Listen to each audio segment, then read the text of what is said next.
Hi howdy, my name is John, and this video is a review of 3 of Piers Anthony's nonfiction books. The first 2 are his autobiographies, the first one being Bio of an Ogre, the second one being How Precious Was That Law. This video also covers his book Letters to Jenny. This is the book of his first year of letters to what was then a young girl who was in a coma due to a drunk driving accident.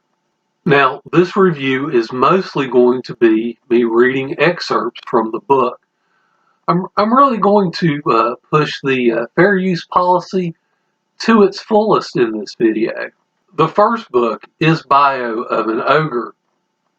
This covers his life up to age 50. It was originally published in 1988. The title of the book actually refers to Anthony's reputation as an ogre at fan conventions, which at the time he got the reputation, he hadn't actually attended a fan convention yet. But as you read through these autobiographies, Anthony does have a confrontational personality. He can be a bit of an ogre if you upset him. First, I'm going to read the blurb that's on the back of How Precious Was That Law, but this is actually talking about the first book. The blurb is by Orson Scott Card. Part memoir, part apologia, part confession, this volume makes one thing clear, that Piers Anthony has not lived his life to please other people. Yet such absolute honesty is what makes this book worth reading. He insists on seeing the world through his own eyes and not as someone else has told him to see it. I wish I could read such candid, self-revealing bios by a lot of other figures I admire, but few of them have the guts to do it. This book is divided such that each chapter covers roughly about 10 years of Anthony's life. The first passage I'm going to read concerns Anthony's thoughts on doctors. And an unpleasant memory, I got sick, and they, being his parents, were worried about me. Finally, a doctor came. He looked at me, then asked for a spoon. He took the spoon, turned it over, and poked it in my mouth, back down in my throat. I vomited immediately on the bed. Satisfied, he departed. To this day, I don't know why he did that, but it rather colored my impression of the business of doctors. Later experiences with needles confirmed that impression. They existed to hurt children. This next section is talking about a neighbor of his when he was a child. My adult politics do not align with his. I am liberal, but not radical. But Scott was always a good neighbor and friend. This is another lesson I have remembered. It is possible to differ politically, socially, religiously, or in many other ways, yet to be friends. This next passage is Anthony's thoughts on how many writers actually become successful. I doubt that accurate statistics exist, for no one can know precisely who does or does not harbor a private ambition to be a writer. But in general, it is agreed that only 1 of every 100 people who try to write commercially ever succeeds in selling anything. My own survey, based on some actual tabulation, suggests that of those who make one sale, only half will make a second, and only a third will make a third, and so on. My formula is SF equal 100, which means that sales times fellows, or FEMS, selling totals 100. That is, of every 100 published writers, only 25% will have sold 4 or more items. So 4 times 25 equals 100. Only 20% have sold 5 or more. 10% have sold 10 or more. 1% have sold 100 or more. Now, this next selection is mostly for my friend Carrie. This is a personal narrative, but one national event should be noted here. In the fall of 1963, President John Kennedy visited the Tampa Bay region. He was the first president I voted for when I got my American citizenship, and I supported him. I know he had his flaws, but he shines like a beacon compared to those who followed him. It was all I could do to keep up with my classes, driving, and homework, so I did not go to see him on display, but I know that our region welcomed him.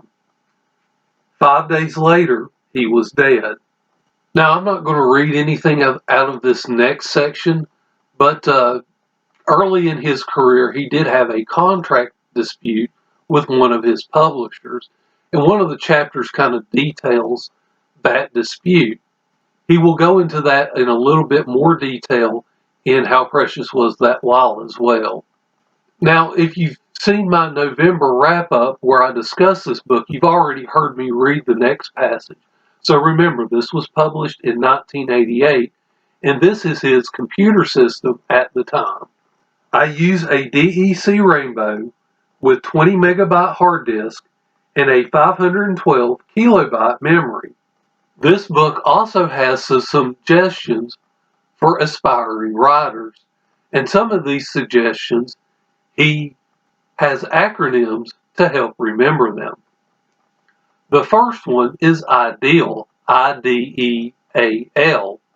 These are the things that will help an aspiring writer come up with story suggestions. I stands for imagination, D, desire, E, effort, A, ability, L, luck. The next acronym is No Sale. That's NOSALE. These are the things that are not important for an aspiring writer. He basically claims that these things are overemphasized. N stands for name, O, originality, S, style, A, agent, L, literacy, E, education. And I'm actually going to read what he says for style. Perhaps the biggest hobgoblin of them all, fiction is praised and even given awards for style, but what the experts rave about may be unreadable by real people. My God of writing is clarity. Without that, there is nothing. Kind of think that's why Piers Anthony is my favorite writer. His writing is clear. The last acronym is for how to deal with writer's block. The acronym is actually BLOCK, B-L-O-C-K. B stands for brackets. And in this section, he basically says, if you're writing and you get stuck, start with a bracket, write something about why you're stuck, and then, when you finish that thought, close with brackets. And then when you're finished writing that particular, when you finish your first draft, you can take away the brackets. Now, he does suggest in a later book that he was using a primitive computer system at the time, and you can actually open up a separate file so that you don't mess up your draft. L, love of writing. O, organization. C, change off. Basically, this means, work on different projects. So if you get stuck on one book, you can write on another book. And then K is keep working. I really enjoyed this book. It was a fast read for me, and I wound up giving it 5 stars. His next autobiography is How Precious Was That While. This was published 13 years later in 2001. My only real complaint about this book is that the first 100 pages or so are a recap of Bio of an Ogre, so you don't necessarily want to read these two back to back, and if you do, you may want to skip the first 100 pages. Once you get into the original material, it's very fascinating. I really enjoyed it. I did give this book 5 stars. This book, since it only covers 13 years, is topical in its organization instead of chronologically. The first passage that I'm going to read is an essay that Anthony wrote that inspired the title of this book. The title derives from an essay on writing that I wrote for The Writer magazine titled Think of the Reader, which makes the point that the writer must relate to the reader and care about him or her, sharing feeling. It concludes, "We were true friends for a while. How precious was that while?" I do care about my readers, as will be evident in this volume, and have had many meaningful encounters with them. The next is a kind of glimpse into Anthony's personality. There are oddities about me that I will try to explain here. I'm not normal, and I relate well to other abnormals. This next quote is about the compromises that are necessary in a marriage. To start off with, I will note that Anthony prefers long hair on women. This preference still affects me, and it remains overwhelmingly strong. But after many years of long hair, my wife finally cut hers short. I felt I did not have the right to demand that she never wear it the length she preferred. I now choose to wear a beard. She doesn't fault me on that either. Romance is not identical to reality. One of the chapters that I want to highlight is called The Early Part of Dying. This is a selection of writings from people who have written to Anthony and who are either suffering from sexual abuse or depression. Now, he did get permission to publish these letters, and they're an interesting look at some of the work that Anthony has done with some of the people that have written to him. This next passage kind of further explains Anthony's opinion of publishers. I made a comment once in a weekly letter to Jenny that bears repeating here. It was a formula I invented for explaining the ways of publishers. TPB equals SOD. What does it mean? Typical publisher behavior is shitting on dreams. I think it's a shame that something as creative and vital to the nature of the human species as storytelling is largely controlled by the soulless cretins known as publishers. Now, this next passage shows Anthony's opinion on big booksellers, but also on his opinion of what constitutes literature. So for all that, philosophically, I distrust the big chains and know that they don't have the welfare of literature at heart. Privately, I do appreciate them. And for all the concern about their supposed bad effect on literature and the way they drive conventional bookstores out of business, I think they are only half guilty, because they didn't take over the market so much as they added to it. They put their stores in malls and made books readily available to the public. They did the marketing job the old stores should have done, but weren't doing. And each individual store in the chain does have its own people, who in my experience care just as much or little about literature as those of regular bookstores do. I do not accept the notion that only things published a century or more ago are literature, or that only things written in obscure language are worthwhile. The material that the average person likes to read is literature too. And it's better that he be reading it than that he be letting his mind sink into a slough of inertia. If the chains make reading easier, they are doing more good for the world than the elitists who seek to channel everyone into the limited elitist mode. This next section is a humorous little look at his relationship with computers. The computer can be the most frustrating thing, but like the opposite gender, it also offers rare delights. So next is a description of the computer that Anthony was using as he wrote this book. Again, remember this was published in 2001. This material is written on a Pentium system with 1 gigabyte hard disk and 16 meg memory. That's what it takes to make Win95 and Word 7 function at reasonable velocity. Again, remember, this was published in 2001, but I think it actually applies to today just as much as it did back then. My politics are generally liberal, and I am not shy about them, though I value integrity more than philosophy. For example, those liberal, in quotations, students who shout down conservative speakers are not making a political statement, as I see it, but rather are demonstrating their lack of appreciation for freedom of expression. They need an education in courtesy and the First Amendment before they can claim to be true liberals. If they object to what conservatives say, they should skip the program, or better, listen carefully, then make reasoned statements of refutation. This last passage from this book again explains his relationship with traditional publishers.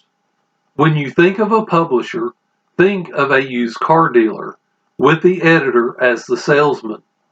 Much glitter and flash, but that breed has particular definitions of business practice and integrity, and the rider must watch his back. Woe betide the rider who stands up for his rights. The last book I'm going to cover is Letters to Jenny. First, I'm going to read what's on the back of the book. This is basically Anthony's first letter. Dear Jenny, your mother told me that you were in an accident and are in the hospital. She asked me to write to you because though you and I have never met, you know me and like my books. I am Piers Anthony, the author of the Zant series of fantasy novels.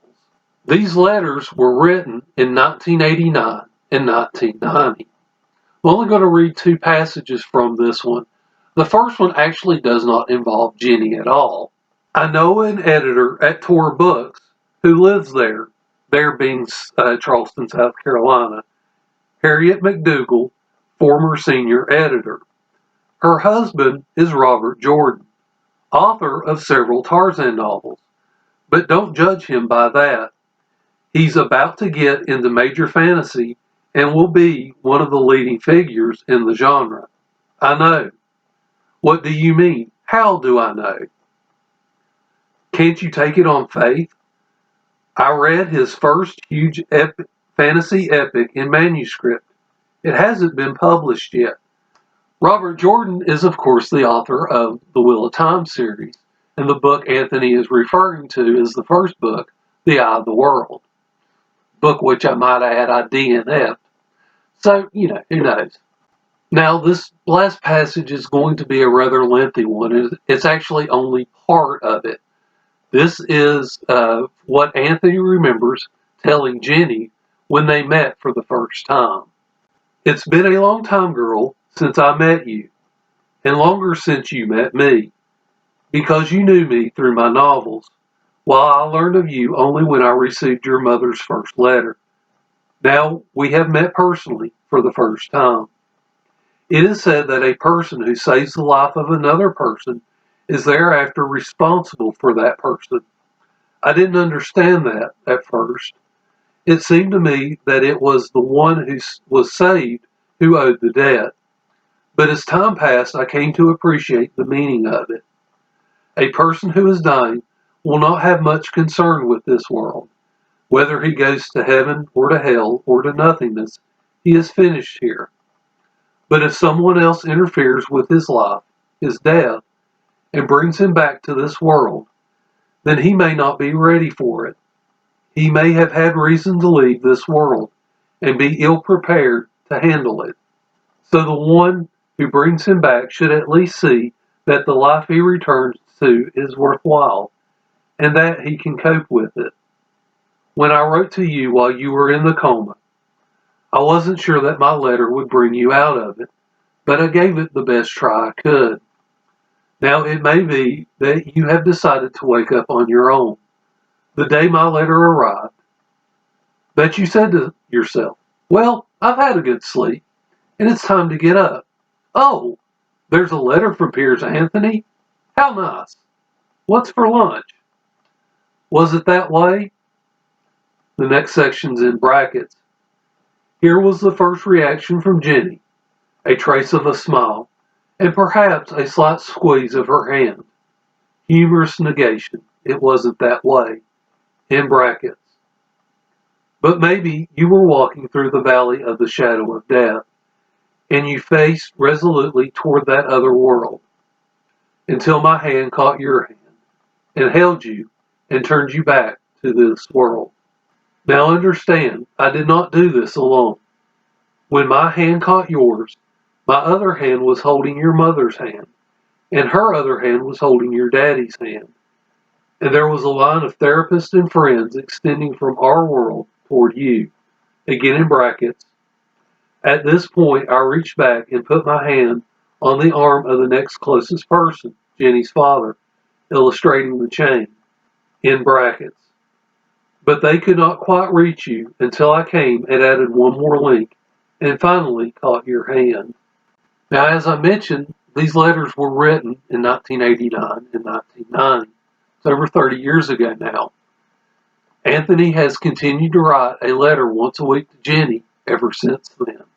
My favorite part of this book is the section where Anthony describes meeting Jenny.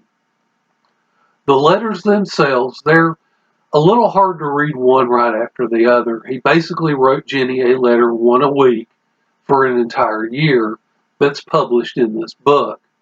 Reading them back to back, his humor wears a little thin, so it doesn't make for the best reading experience. However, I do appreciate that Anthony actually took the time to write these letters to Jenny. As a result, I gave this book 4 stars. I do recommend reading it. One thing I do want to note is you probably want to read this book first. I'm not going to say the title because it would spoil the pun. But in this novel, Anthony actually wrote Jenny into the story as a character. And in the author's note, he tells the inspiration behind the character. In this book, he actually tells Jenny the process of writing the book. And reading this book before reading the Xanth novel will actually spoil that novel a little bit. So I do suggest reading the Xanth novel first. Thank you for watching this video, and I hope you enjoy the rest of your day.